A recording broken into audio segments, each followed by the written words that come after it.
બનાસકાંઠાના અંબાજીના પાડલિયા ગામે ફોરેસ્ટની જમીન બાબતે ઘર્ષણ થયું હતું, જેમાં પોલીસ અને વન વિભાગના 43 કર્મચારીઓને ભારે ઈજા પહોંચી હતી, જેમાં 9 કર્મચારીઓને ભારે ઈજા પહોંચતા તેમને પાલનપુર રિફર કરાયા હતા।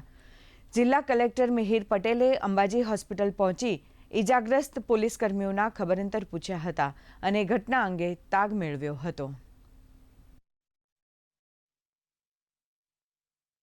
દાંતા તાલુકાના પાડલિયા ગામે કે જે અંબાજીથી આશરે 12 કિલોમીટર દૂર આવેલું છે, ત્યાં સર્વે નંબર 9 કે જે ફોરેસ્ટ વિભાગની જગ્યા છે, ત્યાં સવારે 8:30 વાગે અંદાજિત નર્સરી અને પ્લાન્ટેશનની કામગીરી ચાલી રહી હતી। અંદાજિત 2:30 વાગ્યાના સમયગાળે 500 કરતા પણ વધારે જે લોકોનું ટોળું છે, તેમને એક પૂર્વ આયોજિત રીતે કહી શકાય તેવો પથ્થર, ગોફણ અને તીર કામઠાથી હુમલો કર્યો છે।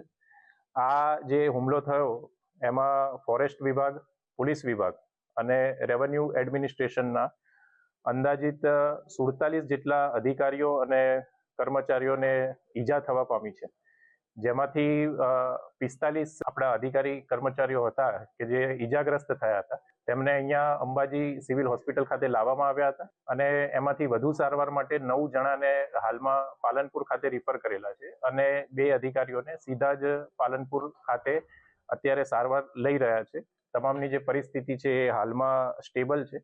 પોલીસ વિભાગ દ્વારા હાલમાં FIR જે નોંધવાની કાર્યવાહી ચાલુમાં છે અને આ સંદર્ભમાં પોલીસ વિભાગ દ્વારા કડકમાં કડક કાર્યવાહી કરવામાં આવશે।